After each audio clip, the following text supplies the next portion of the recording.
Salut la gang, c'est Joe et bienvenue à l'école du jeu. Sur notre page Facebook, je vous donne le choix entre 3 jeux pour ma prochaine vidéo.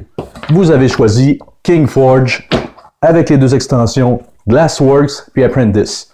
Donc on regarde ça. Salut la gang! Salut la gang et bienvenue à l'école du jeu.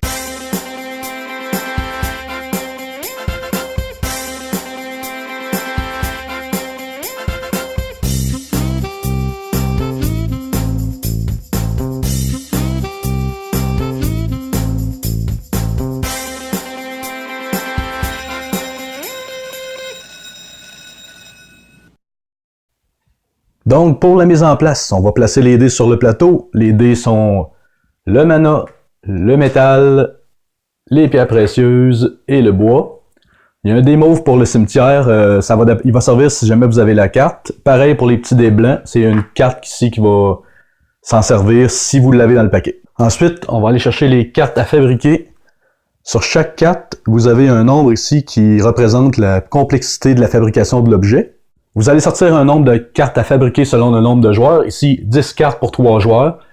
À placer en ordre de complexité de fabrication. Les 3 plus faciles seront directement placés ici en bas. Ensuite, vous allez sortir les cartes actions. Mettre de côté les 4 cartes avec un enclume sur le côté.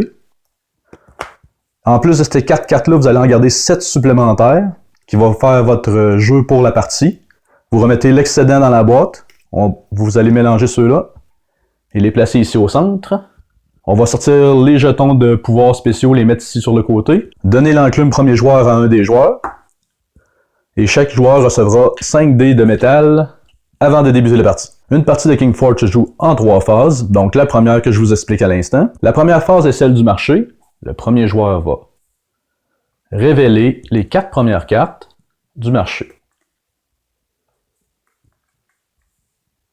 Au début de la manche, chaque joueur mettra disponible toutes les dés qu'il a sur sa plaque de forgeron. Chacun son tour, chaque joueur choisira une carte et exécutera une des 2 actions présentes sur la carte. Donc si le joueur choisit cette carte, il mettra 2 dés encore disponibles sur sa carte pour effectuer l'action de prendre un dé vert. Toutes les dés récupérés dans le tour du marché sont déposés sur la plaque du forgeron et ne seront pas disponibles ce tour-ci. Lorsqu'une carte est choisie, une nouvelle est automatiquement révélée. Je vais vous expliquer les icônes des cartes. Donc, quand on a un dé, c'est récupérer un dé. Lorsqu'on a ce symbole ici, c'est d'ajouter 1 à la valeur de 3 dés différents. La petite horloge vient nous dire qu'on n'est pas obligé de jouer, de faire cette action-là automatiquement quand on utilise le pouvoir. Donc, il va être transféré à la phase de fabrication. Celui ici vous permet de changer tous vos 1 en 6. Et ce petit logo-là ici vous permet de ramasser un dé. Sans le mettre sur votre plaquette de forgeron, vous aurez accès à ce dé-là directement à la prochaine phase de fabrication. Un carré blanc veut dire un dé de n'importe quelle couleur.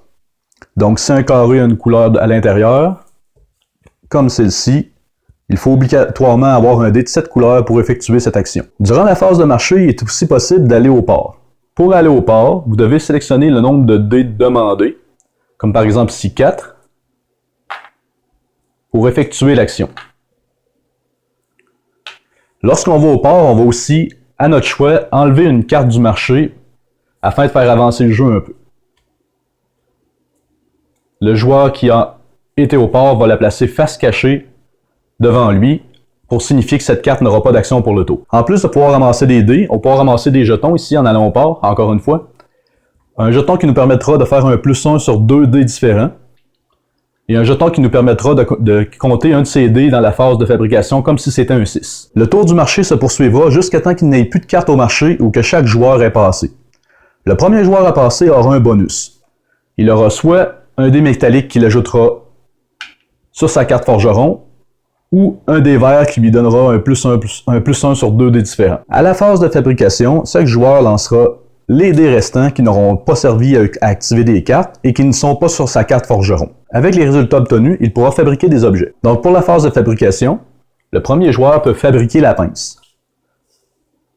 Pour fabriquer un objet, vous devez avoir le nombre de dés demandés de la bonne couleur, ainsi que, au minimum, la valeur demandée ici. Donc 1, 2 et 3, le joueur a 3, 6 et 5, il peut donc fabriquer cet objet. Dans la même phase de construction, un joueur peut voler un objet à construire à un adversaire. Pour ce faire, il n'a besoin que d'avoir le bon nombre de dés également, mais d'avoir une valeur supérieure sur au moins d'un de ces dés. À ce moment-là, le joueur remet les dés sur son plateau de forgeron et le nouveau joueur qui a la carte la met de son côté. Lorsqu'une carte est fabriquée, on en ajoute automatiquement une nouvelle. La phase de fabrication se continue jusqu'à temps qu'aucun joueur ne puisse construire d'objet. Donc à ce moment, les cartes devant les joueurs deviendront fabriquées et les joueurs auront leur objet de fabriquer. Donc la troisième phase sera la phase de nettoyage.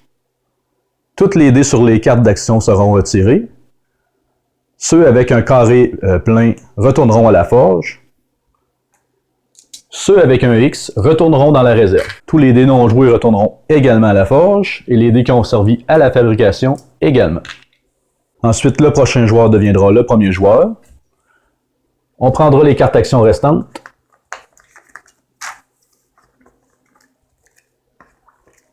Pour les mélanger. Pour reformer une nouvelle pioche pour la prochaine manche. La partie se terminera lorsqu'à la fin d'une phase de fabrication, un joueur ou plusieurs auront 4 fabrications ou plus. Le joueur gagnant, si 2 joueurs ont fait 4 fabrications, sera celui qui aura la valeur de fabrication la plus élevée.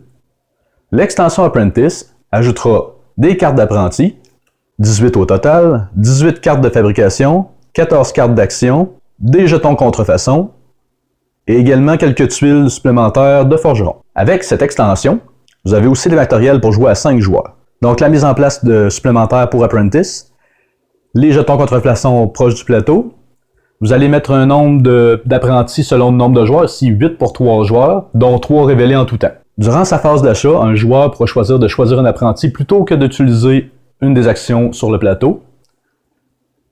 S'il prend un apprenti, il le mettra à la verticale pour souligner qu'il est maintenant à lui. Ensuite, un nouvel apprenti est révélé pour avoir toujours 3 apprentis visibles.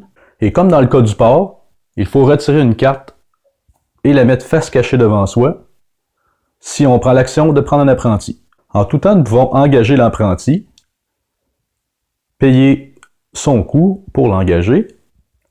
Et à partir de ce moment-là, nous allons pouvoir utiliser une fois par tour le pouvoir de l'apprenti, comme par exemple ici, ajouter un dé noir et un dé vert à sa main. Donc, le fonctionnement des jetons contrefaçon. Au début du tour, avant même de choisir une des actions, un joueur avec 3 jetons contrefaction ou plus devra prendre la carte où le coût de fabrication est le moins élevé.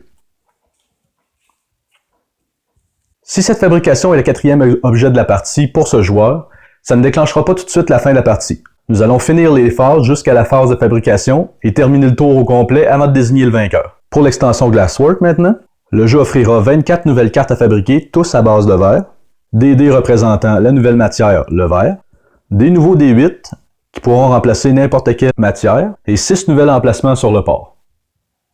Pour la mise en place de Glasswork, on ajoutera les dés de verre ici et 3 des 6 cartes port près du port. Pour les cartes actions, on gardera encore une fois les 4 cartes de base, plus on ajoutera les cartes Glasswork au travers des cartes normales, qu'on choisira au hasard 7 cartes encore qu'on ajoutera aux 4 cartes de base. Pour les cartes de fabrication, ce sera le même principe. On ajoutera toutes les cartes Glasswork au travers des cartes régulières.